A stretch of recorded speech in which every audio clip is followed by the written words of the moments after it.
اب داتا صاحب کی آپ نے بات کی ہے، جتنے یہودی مارے تھے وہ سب داتا صاحب نے مارے تھے، سبحان اللہ، پر سارا کریڈٹ ہٹلر لے گیا۔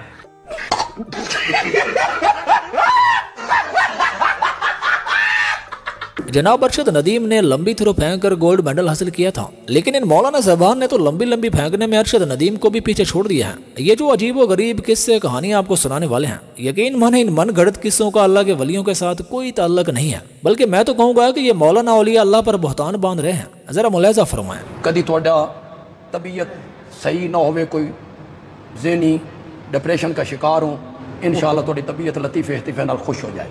سرکار غوث اعظم اپنے گھر میں تھے 4 سال کے ہیں، گھر کے دروازے پر بیٹھے ہوئے ہیں، سبحان اللہ، توجہ ہے، بچے دیکھیں، 4 سال کے ہیں، گھر کے دروازے پر بیٹھے ہوئے ہیں۔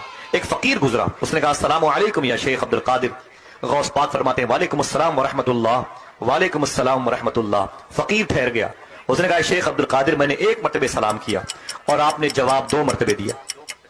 ارے دیوا، یہ گڑبڑ ہے بابا۔ میں نے 1 مرتبہ سلام کیا اور آپ نے جواب 2 مرتبہ دیا۔ سرکار غوث اعظم فرماتے ہیں بات یہ ہے تم 5 سال پہلے بھی ادھر سے گزرے تھے۔ اچھا گال بڑی لطیف ہے یار، گال سمجھے جی۔ اس وقت میں اپنی ماں کے پیٹ میں تھا، اس وقت بھی تم نے سلام کیا تھا، تیرے سلام کو میری ماں نے نہیں سنا تھا، لیکن تیرے سلام کو میں اپنی ماں کے پیٹ میں رہتے ہوئے سن لیا تھا۔ میں نے سوچا جواب دوں گا تو میری ماں ڈر جائے گی، آج میں نے 2 مرتبہ جواب دے کے پچھلا حساب چکا دیا۔ یارو جھوٹ کا بھی کوئی ماں پہ ہونا چاہیے۔ میرے مرشد سیدی غوث اعظم علیہ رحمت اللہ علیہ اکرم نے کتنے سال تک روزانہ رات کو نوافل میں 1 قرآن کریم ختم کیا ڈیلی؟ اس کا عرصہ بتائیے۔ پیارے باپا جان 15 سال۔ جواب درست ہے۔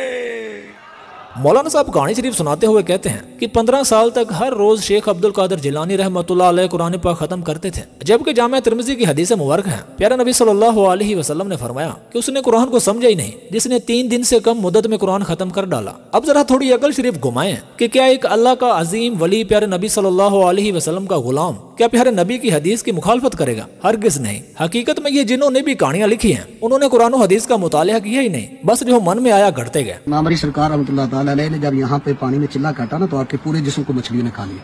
جب پورا جسم آپ کا تھا تو آپ کی ہڈیوں سے صرف اللہ کی آوازیں آتی تھی۔ یہاں سے ایک جو گجر، اس بندے کا نام تھا بوتو، اس نے بابا جی کو اٹھایا۔ گجر نے پوچھا تھا کہ آپ کیا پیئیں گے؟ آپ نے فرمایا میں دودھ پیوں گا۔ تو جو بھینس اس کی دودھ دیتی تھی وہ جب دودھ دیتا بابا جی کو تو وہ مر جاتی، دوسری تھی اس کا بھی دودھ جب اس نے بابا جی کو دیا وہ بھی مر گئی۔ ساری بھینسیں جب اس کے ختم ہو گئی تو بابا جی نے آپ سے کہا بھی دودھ نہیں لے کر، اس نے کہا جی بھینسیں تو ساری مر گئی، میں کیا کروں؟ آپ نے فرمایا اب تیرے پاس کیا ہے؟ اس نے کہا جی میرے پاس تو ایک سنڈا ہے۔ تو آپ نے فرمایا جاؤ اس کو بولو وہی دودھ دے دے گا۔ بابا جی کی یہ بھی کرامت تھی، اس سنڈے نے دودھ دیا، وہ بھی مر گیا۔ سب کہانیاں بنائی ہیں، قسم اللہ بھی کر گیا نا۔ ابھی وہ ساری جو اس کی بھینسیں جب مر گئی نا تو بابا جی نے اس کو کہا اچھا اب کیا کرنا ہے جی؟ کیا میں کیا کر سکتا ہوں؟ یہ چھوڑ رہے ہیں ہم لپیٹ رہے ہیں جی ساری بھینسیں تو مر گئی۔ آپ نے فرمایا جاؤ وہاں پر جہاں پر میں نے چلا کاٹا ہے تو وہاں پر اپنی بھینسوں کے نام لے کر چلتے آنا، وہ ایک بھینس کا نام لیتے آؤ گے وہ تمہاری پیچھے آتی جائے گی، لیکن پیچھے مڑ کر نہیں دینا۔ یہ قصے ہیں، یہ کہانیاں ہیں اپنی ڈھیریوں کی پوجا کو جاری اور باقی رکھنے کے لیے۔ میرے بھائی اگر دنیا چ گاڑی بازوں کی ایوارڈ دیتا جاتا تو وہ حقدار اے ملا سی۔ یقین منو یہ ایڈا وڈا گاڑی باز ہے کہ جن کی کوئی انتہا ہی نہیں۔ کہتے ہیں کہ غوث پاک نے کہا کہ میرا یہ قدم ہر ولی کی گردن پر ہے، وہ اللہ کی طرف سے حکم ہوا، رسول اللہ کی طرف سے جوڑا آیا اور کائنات کے سارے جنات اور انس اور فرشتے غوث پاک کے سامنے کر دیے گئے۔ جھوٹ بولتے ہیں، تمہارا منہ سے لگ رہا ہے چلکوتا ہے، تم جھوٹ بولتے ہیں۔ کہ افق بھر گیا اور مصطفیٰ جان رحمت نے کہا بول میرا یہ قدم ہر ولی کی گردن پر ہے۔ تو جتنے زمین پہ تھے انہوں نے بھی گردن جھکا دی، جتنے قبروں میں تھے انہوں نے بھی گردن جھکا دی، جو ماں کے پیٹ میں تھے انہوں نے بھی گردن جھکا دی۔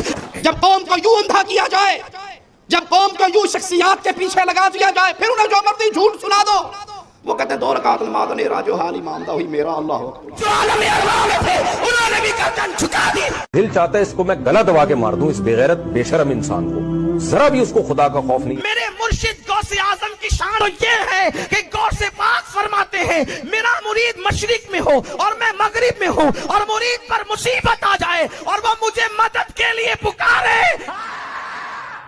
تو میں اس کی مدد کے لیے پہنچ جایا کرتا ہوں، حتیٰ کہ میرے چاہنے والے کو ٹھوکر لگتی ہے تو ہاتھ پکڑ کر اسے گرنے سے بچا لیا کرتا ہوں۔ خدا کی قسم ایسا کوئی بھی دعویٰ شیخ عبد القادر جیلانی رحمہ اللہ نے نہیں کیا. یہ ملا دا ایڈا ہی بڑا جھوٹ ہے جس طرح کے بکری نو کہنا اونٹ ہے. شیخ عبد القادر جیلانی رحمۃ اللہ علیہ اللہ کا ایک عظیم ولی ہے، اللہ کا نیک بندہ ہے، اللہ ذوالجلال کا محتاج ہے، اللہ کے در کا سوالی ہے، اللہ کا منگتا ہے. اور اللہ کے ولی تو عاجز مزاج ہوتے ہیں، وہ تو اندھیروں میں ڈوبے لوگوں کو روشنی کی طرف لاتے ہیں، اللہ کی پہچان کرواتے ہیں. اور ان جاہل ملاؤں نے شیخ عبد القادر جیلانی رحمۃ اللہ علیہ کی تعلیمات کی طرف دیکھا ہی نہیں، اور شیخ عبد القادر جیلانی رحمہ اللہ کو ہی اللہ کے مقابلے میں ایک شریک ٹھہرا دیا ہے. غوث پاک کہتے ہیں میں نے وعدہ لیا جنات کے بادشاہ سے کہ میرے چاہنے والے کے گھر میں کوئی جنات نہیں آئے گا.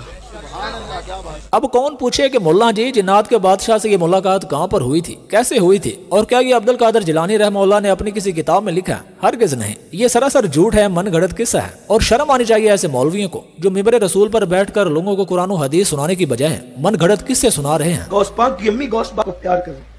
دودھ پینے کا زمانہ تھا، پھر کہنے امی یاد کرو جب میں تمہارے پیٹ میں تھا تو نانا کے باغ سے تمہارے دل میں خیال پیدا ہوا سیب کھانے کا، تو آپ نے یہ شوق کیا کہ کسی کا توڑا ہوا سیب میں نہیں کھاؤں گی، اپنے ہاتھ سے توڑ کے کھاؤں. اپنی امی سے کہتے غوث پاک کہتے ہیں امی جب تم ادھر سے ہاتھ بڑھانے لگی تو وہاں پر اس درخت پر ناگ بیٹھا ہوا تھا سانپ، ادھر تمہارا ہاتھ بڑھا ادھر ناگ کا ڈنک بڑھا کہ تم ادھر ہاتھ بڑھائے تو وہ تمہیں ڈنک مار دے. تو میں نے سوچا ناگ میری امی کو ڈسے کیسے، تو میں نے پیٹ میں آپ کو ناخن چبو دیا آپ کو بچانے کے لیے. فرماتے ہیں کہ میرے دل میں خیال آیا کہ میری امی کو سانپ ڈسے کیسے، تو میں نے آپ کے پیٹ میں ناخن چبو دیا. ناخن چبا تو آپ کے پیٹ میں تکلیف ہوئی اور آپ نے ہاتھ نیچے کر لیا، شور مچ گیا، بی بی کو تکلیف ہو گئی، تو وہ شور کے اندر وہ سانپ بھاگ گیا اور اس طریقے سے آپ سانپ کے ڈنک سے بچ گئی. میرے بھائی افسوس کہ شیخ عبد القادر جیلانی رحمہ اللہ کو اپنی ماں کے پیٹ کے اندر بھی غیب کا علم حاصل تھا کہ جیلانی رحمہ اللہ نے تو اپنی ماں کے پیٹ کے اندر رہ کر بھی دیکھ لیا کہ یہ سانپ میری ماں کو ڈسنے والا ہے اور سانپ کے ڈسنے سے اپنی ماں کو بچا لیا. لیکن جب چند لوگ پیارے نبی صلی اللہ علیہ وسلم کے پاس سانپ بن کر آئے تھے جو صحابہ کو ڈسنا چاہتے تھے اور انہوں نے منافقت کی، جھوٹ بولا کہ یا رسول اللہ ہمارے لوگ دین سیکھنا چاہتے ہیں، لہٰذا آپ ہمارے ساتھ ان پڑھے لکھے قرآن کے قاری صحابہ کو بھیجیں، یہ ہمیں دین سکھائیں. تو آپ صلی اللہ علیہ وسلم نے ان کے ساتھ 70 ایسے صحابہ کو بھیجا جنہیں آپ صلی اللہ علیہ وسلم نے مسجد نبوی میں پاس بٹھا کر قرآن و حدیث سکھایا تھا. اور انہوں نے دھوکے سے ساتھ لے جا کر 70 کے 70 قرآن کے قاری صحابہ کو شہید کر دیا. اور ان 70 صحابہ کی شہادت کا آپ صلی اللہ علیہ وسلم کو اتنا دکھ ہوا کہ آپ ایک مہینے تک فجر کی نماز میں ان کفار کے لیے بد دعا کرتے رہے. اب خلاصے کی بات یہ ہے کہ شیخ عبد القادر جیلانی رحمہ اللہ نے تو ماں کے پیٹ کے اندر سے ہی غیبی نظر سے سانپ کو دیکھ لیا اور سانپ کے ڈسنے سے اپنی ماں کو بچا لیا. تو کیا پیارے نبی صلی اللہ علیہ وسلم کے پاس غیب کا علم نہیں تھا؟ اگر تھا تو کیا معاذ اللہ آپ صلی اللہ علیہ وسلم نے جان بوجھ کر اپنے 70 صحابہ کو شہید کروانے کے لیے ان کے ساتھ بھیجا تھا؟ شرم کرو مولا جی، تم نے اپنے ان قصے کہانیوں کی آڑ میں اپنے پیروں کو رسول اللہ سے بھی بڑھا دیا ہے. خدا را میرے بھائی ایسے کہانی باز مولویوں کو اپنے اور اپنے بچوں کی پہنچ سے دور رکھے. آج کی ویڈیو میں اتنا ہی، انشاءاللہ جلدی ملتے ہیں نیکسٹ ویڈیو میں. السلام علیکم ورحمۃ اللہ وبرکاتہ.